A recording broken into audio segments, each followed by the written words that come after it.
In the desolate village of Oakhaven, where hope was as scarce as a spring rain, lived a boy named Elian. He was an outcast, a whisper on the wind.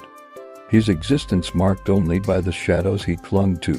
The villagers, their hearts hardened by relentless struggle, saw him as just another mouth to feed, another burden in a world already heavy with them. Their cruelty was a constant, a dull ache in Elian's young life, but he endured it with a silence that belied a deep, unspoken resilience. One evening, as twilight bled across the bruised sky, Elian stumbled upon a woman crumpled by the roadside. Her name was Lyra, and her face was a mask of agony, her leg twisted at an unnatural angle from a fall. The villagers passed by, their gazes averted, their ears deaf to her moans, but Elian stopped. Something compelled him, a strange pull from the raw suffering before him. Hesitantly he reached out, his small, trembling hand hovering over her shattered limb. As his fingers made contact, the jolt, cold and sharp, shot through him. It was a pain unlike any he had ever known, 1,000 needles of ice and fire piercing his very being. He gasped, pulling his hand back as if burned. But as he looked at Lyra, he saw the color returning to her cheeks. The lines of pain on her face softened, replaced by a look of bewildered relief. She sat up, testing her leg, her eyes wide with disbelief. It was whole, healed. And the pain, her pain, now resided within him. This was the moment Elian discovered his terrible, wonderful secret. He could absorb the pain of others. He could take their suffering and make it his own. The power was a revelation, a purpose in a life that had none. In a village so steeped in misery, he could be a secret spring of relief. He began his new life in the dead of night, a phantom healer moving through the darkened streets. He would find a farmer whose back was broken from a lifetime of labor and leave him sleeping soundly, the ache now afire in Elian's own spine. He'd touch a child burning with fever, and the sickness would transfer to him, leaving him shivering and weak while the child's laughter returned with the dawn. Each act of healing was a secret transaction, an exchange of agony for peace. He asked for nothing in return, the gratitude in the eyes of those he helped, even if they never knew their benefactor, was his only reward. But this secret ministry came at a great cost. The pain he absorbed was not fleeting. It didn't just fade away. It settled within him, a sediment of sorrow that began to change him from the inside out. His soul, once a quiet pool, became a churning maelstrom of borrowed torments. The physical toll was just as stark. His once bright eyes grew shadowed, sunken deep into his skull. His skin took on a pallid, almost translucent quality, and thin, dark veins began to trace intricate, web-like patterns across his arms and neck. Like cracks in porcelain, the villagers, while unknowingly benefiting from his gift, started to notice the boy's grotesque transformation. Whispers followed him now, not of neglect, but of fear. They called him a ghoul, a creature of the night. They saw his twisted form and believed him to be a vessel of the very darkness he fought to dispel. The irony was a bitter pill. The more he healed them, the more monstrous he appeared in their eyes.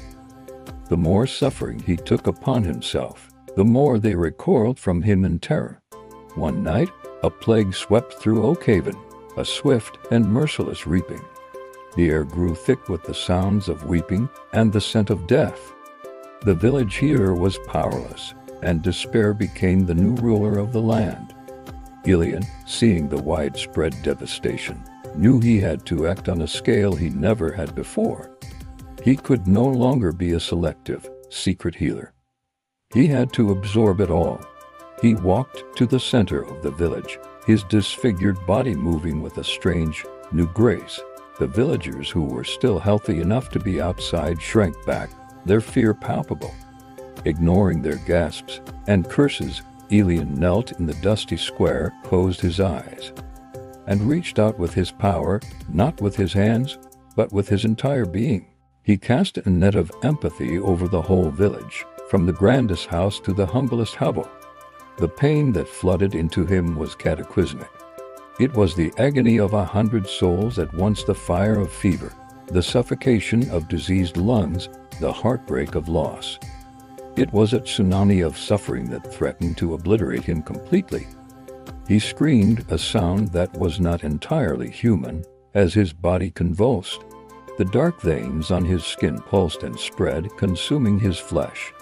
His form twisted and elongated, bones cracking and resetting into a new, terrifying shape. When the torrent of agony finally subsided, the village was silent. The sick were breathing easy in their beds. The dying had been pulled back from the brink. A wave of miraculous healing had washed over Oakhaven. But the boy, who had been Elian, was gone. In his place stood a being of shadow and sorrow. It was tall and gaunt, its features obscured by a shifting darkness, its eyes burning with the embers of 1,000 pains. It was no longer a boy.